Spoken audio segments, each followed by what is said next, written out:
Ah, you're late. Take a seat. We will begin. Our story today is one of royal intrigue, romance, and most importantly, murder.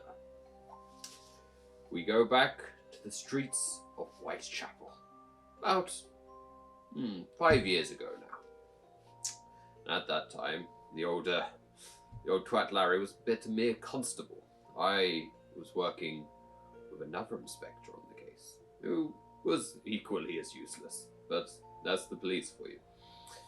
Now, it all began when one woman of the night... Now, children, do you know what a woman of the night is? No. A woman of the night is a prostitute. It's a woman who would have sex for money.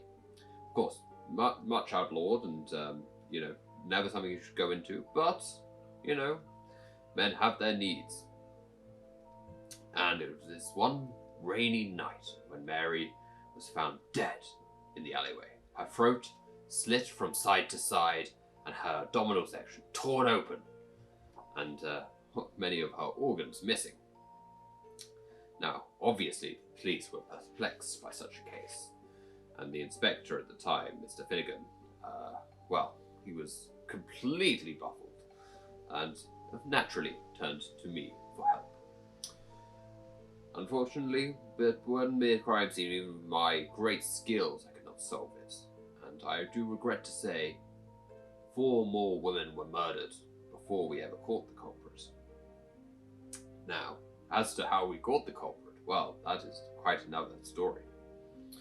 You see, it was much like any night in London, dark, cold, rainy, and I'd met this rather pleasant woman of the night by the name of Anne Bonny, and she had agreed to, sort of walk around the streets alone and act as bait for us to catch the Ripper. But I wasn't alone as we set this trap, for, I can only guard one end of the alleyway myself, and Mr. Farley was there as well, but he was watching my back to make sure nothing happened to me, so someone needed to watch the other end of the alleyway.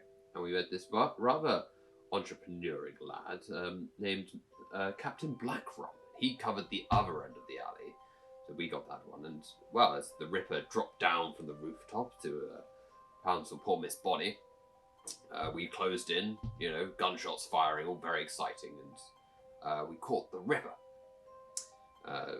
We went our separate ways. I believe Miss Bonny decided to go work for Captain Blackrum for a time.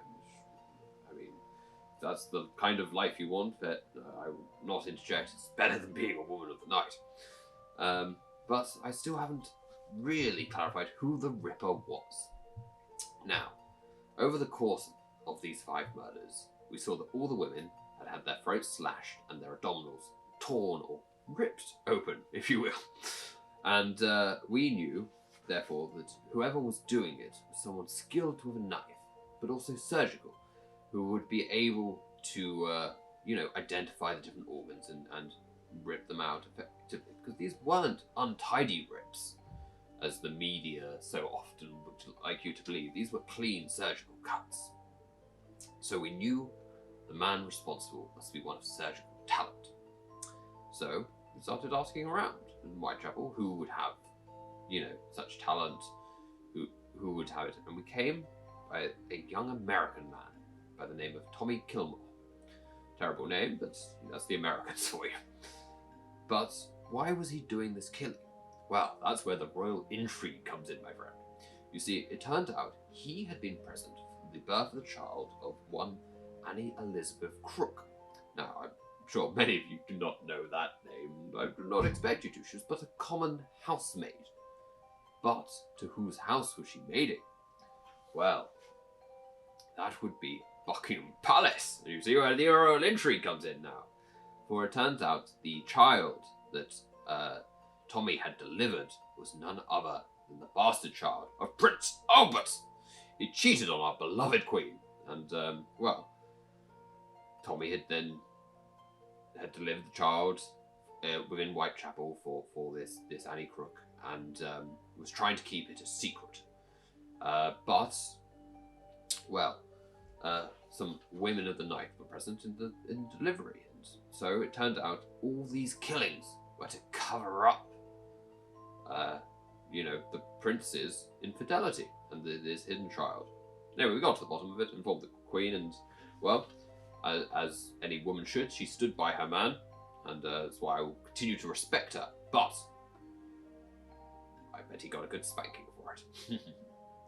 Anyway, happy story all told. Of course, there were other murders that were carried out as copycats. The police tried to attribute them to Tommy, or Jack the Ripper as he was known in the media at the time, but to no avail. And I simply put them in the place. I said, no, you're wrong. These are copycat murderers. We've got the real one, and jobs are good.